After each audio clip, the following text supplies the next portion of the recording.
আসসালামু আলাইকুম সবাইকে। আজকে ভিডিওতে আমরা আরো একটা ইন্টারেস্টিং প্রবলেম নিয়ে কথা বলবো। চলো তাহলে প্রবলেমটা কিভাবে সলভ করতে হয় আমরা শুরু করি। দেখো এখানে কি বলছে, একটা সার্কেল বা বৃত্ত আছে, ওই বৃত্তের উপর একটা পয়েন্ট আছে পি আলফা কমা বিটা, আর ওই সার্কেলটা প্রথম চতুর্ভাগে অবস্থান করে এবং তারা উভয় অক্ষকে টাচ করে, উভয় অক্ষকে স্পর্শ করে। আচ্ছা, এক্স অক্ষকে ধরো এ পয়েন্টে টাচ করে আর ওয়াই অক্ষকে বি পয়েন্টে টাচ করে, এই জিনিসগুলো এখানে বলছে। আর কি বলছে, এই পি পয়েন্টটা হচ্ছে এবি লাইনের উপরে অবস্থান করে, above the line of AB, মানে এবি লাইনের উপরে।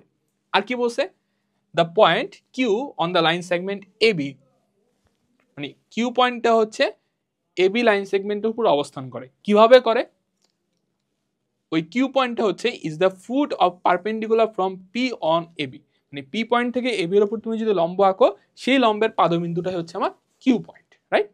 এরপর কি বলছে, ইফ পি কিউ এর দৈর্ঘ্য যদি 11 একক হয়, তাহলে আমার কাজ হচ্ছে আলফা বিটার ভ্যালুটা বের করতে হবে। কি বললাম, আলফা বিটার ভ্যালুটা বের করতে হবে। তাহলে চলো শুরু করি। একদম সিম্পল জিনিস, ঠান্ডা মাথায় একটু খেয়াল করো। আগে আমার কাজ হচ্ছে ছবি আঁকা। আগে আমার কাজ কি, ছবি আঁকা। সো আমি ছবি আঁকা শুরু করলাম। কিভাবে ছবি আঁকবো দেখো, ওরা বলে দিছে এই বৃত্তটা উভয় অক্ষকে স্পর্শ করে এবং বৃত্তটা প্রথম চতুর্ভাগে আছে, বৃত্তটা প্রথম চতুর্ভাগে আছে, বৃত্তটা আমার প্রথম চতুর্ভাগে আছে।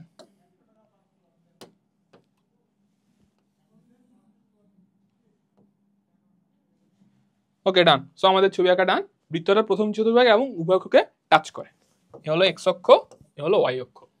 আচ্ছা, আর কি বলছে, এই ধরো এক্স অক্ষকে এ পয়েন্টে টাচ করে আর ওয়াই অক্ষকে বি পয়েন্টে টাচ করে। এখন পি পয়েন্টটা কোন দিকে অবস্থান করে, এই তুমি যদি এখন এবি লাইনটা ড্র করো, তাহলে এই এবি লাইনের উপরের দিকে তোমার পি পয়েন্ট অবস্থান করে। এটা আমার ওই সেকেন্ড লাইনে বলছি। আর কিউ পয়েন্ট পাবো কিভাবে, পি থেকে তুমি যদি এবি এর উপর লম্ব আঁকো। কি বলছে, পি থেকে এবি এর উপর তুমি কি করবা, লম্ব আঁকবা। আচ্ছা, আমরা আগে এটা ভালো করে ফুলফিল করি। ডান। এবার কি করতে হবে, লম্ব আঁকতে হবে পি পয়েন্ট থেকে এবি এর উপর। এই তো হয়েছে, মোটামুটি আমাদের কাজ হয়ে গেছে। সো এই পয়েন্টটা কত আমাদের, এই পয়েন্টটা হচ্ছে কিউ, যেটা হচ্ছে এবি এর উপর লম্ব। ডান। ওকে, সো এই পি পয়েন্ট স্থানাঙ্ক কত ছিল জানি, আলফা কমা বিটা। আর কিছু বলছে, হ্যাঁ, আর পি কিউ এর দৈর্ঘ্য হচ্ছে 11, পি কিউ এর দৈর্ঘ্য হচ্ছে 11। আচ্ছা, এখন আমার কাজ হচ্ছে এটা সলভ করার চেষ্টা করা, মানে আলফা বিটা ভ্যালু বের করা। সো বলো তো, যেহেতু বৃত্তটা উভয়ভাবে টাচ করে, এই বৃত্তের সেন্টার কত, তুমি বলবা আর কমা আর। তাহলে এই পয়েন্টের স্থানাঙ্ক হবে আর কমা 0, আর এই পয়েন্টের স্থানাঙ্ক হবে 0 কমা আর। ডান। তাহলে আমাকে বলো এই বৃত্তের ইকুয়েশন কি হবে, x minus r whole square plus y minus r whole square equals to r square. দেখো বৃত্তটা উভয়কে টাচ করে, ভুজকোটি ব্যাসার্ধ আলাদা কিছু নয়, কেন্দ্র আর কমা আর, ব্যাসার্ধ আর। তাহলে x minus r whole square y minus r whole square equals to r square. Done. দেখো তো এই বৃত্তের উপরে আমার পি বিন্দুটা অবস্থান করে আলফা কমা বিটা, তাহলে আমি এই পি বিন্দু দিয়ে এই কোয়েশনটা সিদ্ধ করতে পারবো। তাহলে এক্স এর জায়গায় আলফা বসাবো, ওয়াই এর জায়গায় বিটা বসাবো। তাহলে কি করবো, এক্স এর জায়গায় আলফা, তাহলে alpha minus r whole square plus beta minus r whole square equals to r square. So এটা পুরোটা আমি কাজ করে ফেলি। কাজ করলে আসবে আলফা স্কোয়ার যোগ beta square minus 2 alpha r minus 2 beta r, এখানে 2 আর স্কোয়ার হবে, কাজ করলে খালি আর স্কোয়ার থাকবে। সো আমি এখানে এক লাইন স্কিপ করছি, এটা তোমার পারা উচিত, রাইট? ওকে, ডান। এই এতটুকু আমি রাখলাম, এটা 1 নম্বর ইকুয়েশন দিয়ে রাখলাম। পরে আরেকটা কথা কি বলছে, পরে আরেকটা কথা বলছে, পি থেকে এবি এর উপর লম্ব আঁকা হয়েছে। তাহলে আমাকে বলো এবি রেখার ইকুয়েশনটা বের করা যায় কিনা, এবি রেখার ইকুয়েশনটা বের করা যায় কিনা। এ বিন্দু জানো, বি বিন্দু জানো, এবি রেখার ইকুয়েশন বের করতে পারবো। সো আমি লিখে রাখি, equation of a b will be x plus y equals to r. বলা যায় এতটুকু আর এতটুকু আর, তাহলে ছেদক আকৃতির সমীকরণ x by a y by b equals to 1। যেহেতু এ আর বি যেহেতু সমান, তাহলে x plus y equals to a হবে, তাহলে x plus y equals to r. Done. আচ্ছা, এরপর কি কাজ, পি থেকে এ বি এর লম্ব দূরত্ব বের করা।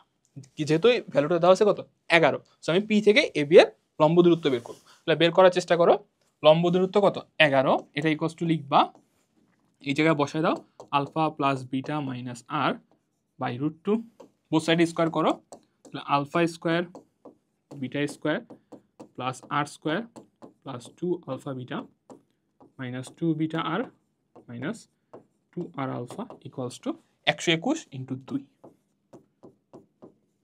এই হচ্ছে আমার 2 নম্বর ইকুয়েশন। সো আমি 1 পেয়ে গেছি, 2 পেয়ে গেছি, রাইট? ডান এতটুকু। এখন একটু ঠান্ডা মাথায় এই দুটো ইকুয়েশনের দিকে তাকাও। আমার কাজ কি বলো তো? এ বি এর মান বের করা। এ বি এর মান বের করা। এখন দেখো তুমি এই 1 আর 2 নাম্বার থেকে খালি এ বি এর মানটা বের করতে পারবা না? পারবা কি? একটু খালি ঠান্ডা মাথায় চিন্তা করা শুরু করো। আমার কাজ হচ্ছে খালি আলফা বিটার মানটা বের করা। সো কিভাবে করতে পারি? দেখো দুইটা ইকুয়েশনে আলফা স্কোয়ার বিটা স্কোয়ার আর স্কোয়ার এই টার্ম আছে, 2 আলফা 2 বিটার এই টার্মটুকু আছে। দেখো জাস্ট খালি এই ইকুয়েশনে 2 আলফা বিটা আছে। তাহলে আমি যদি এখন 1 থেকে 2 বিয়োগ করে দিই, কি বললাম, অথবা 2 থেকে 1 বিয়োগ করে দিই, খালি কি 2 আলফা বিটা টার্মটা পড়ে থাকবে না? সো এই কাজটাই করব, আমি 2 থেকে 1 বিয়োগ করে দেবো। কি বললাম? 2 থেকে 1 বিয়োগ করে দেবো। তাহলে এখন খেয়াল করো, এই আলফা স্কোয়ার বিটা স্কোয়ার এই টার্মটা গায়েব হয়ে যাবে। তারপর আর কোন টার্মগুলো গায়েব হবে? তারপর এই 2 আলফার 2 বিটার আর স্কোয়ার এই টার্মটা গায়েব হয়ে যাবে। বিয়োগ করলে দেখো এগুলো গায়েব হয়ে যাবে। তাহলে পড়ে থাকবে কে?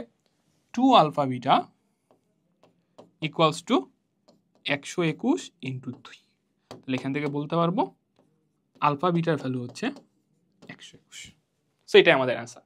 সো দেখছো প্রবলেমটা অনেক ছোট্ট, বাট তুমি স্টেটমেন্ট পরে বুঝতে পারবে না প্রবলেমটা কিভাবে অ্যাপ্রোচ করতে হবে। সো একটু জিনিসগুলো যদি তুমি নিয়ে একটু নাড়াচাড়া করো, প্রবলেমগুলো যদি আরও কিছু সলভ করো, তাহলে ইনশাল্লাহ তোমার এগুলো নিয়ে সমস্যা হবে না। বাট আমি বলবো না তুমি সবসময় এই কঠিন প্রবলেম নিয়ে চিন্তা করো, এটা বলবো না, কজ তোমার সুযোগটা কম।